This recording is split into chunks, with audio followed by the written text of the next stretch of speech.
ఉన్నటువంటి వేలాది మంది జనం ఆమె మాట్లాడుతున్న సందర్భంలో మాట్లాడుతుంటే కింద నుంచి స్పందన వస్తుంటే మొన్ననే భర్తను కోల్పోయినటువంటి ఆమె తన భర్తను గుర్తు చేసుకుంటూ బాధతో కన్నీళ్లు తెచ్చుకుంటే అది నువ్వు డ్రామా అంటావా? అది యాక్షన్ అంటావా? అసలు నువ్వు మంత్రి ఎట్లయినావు? ఆ కమ్మ సామాజిక వర్గం వాళ్ళు ఓట్లేస్తేనే మంత్రి అయినావు. ఇప్పుడు మంత్రి ఎట్లయినావు? ఆ సామాజిక వర్గ కోటలే మంత్రి అయినావు.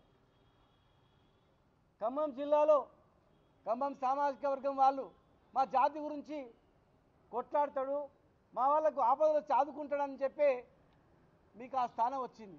మరి మీ సామాజిక వర్గంలో ఒక యువకుడు చనిపోయి బై ఎలక్షన్ వచ్చింది, అది ఎక్కడన్నా కాదు, చనిపోయిన సందర్భంగా వచ్చినటువంటి బై ఎలక్షన్లో ఆ సందర్భంగా అయినటువంటి మీటింగ్ పక్కల కొడుకుంది, కూతురుంది. కాలికి దెబ్బ తగిలిన ఒక కూతురు కుంటుకుంటూ మా నాన్న ఆశయాలని మధ్యలో ఆగిపోయొద్దు, మా అమ్మ ఆశయాలను నెరవేరుస్తుందని చెప్పి ఒక బిడ్డ తిరుగుతుంది.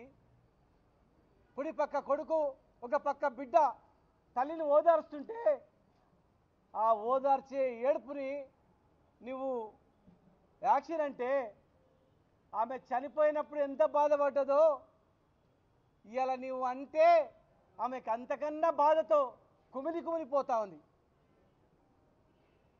అయ్యో నా భర్త చనిపోయి నేను బాధపడితే నా ఏడుపుని కూడా యాక్షన్ అంటున్నారు వీళ్ళు, అది ఎవరో కాదు మా కులపల్లె అంటున్నారు అని చెప్పి కుంగిపోతా ఉంది ఆమె.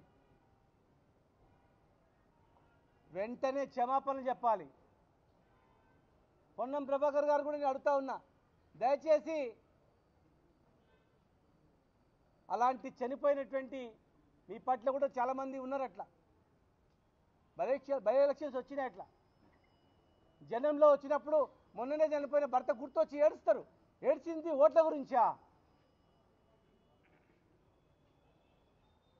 ఇది ఆడవాళ్ళందరూ గమనించాల.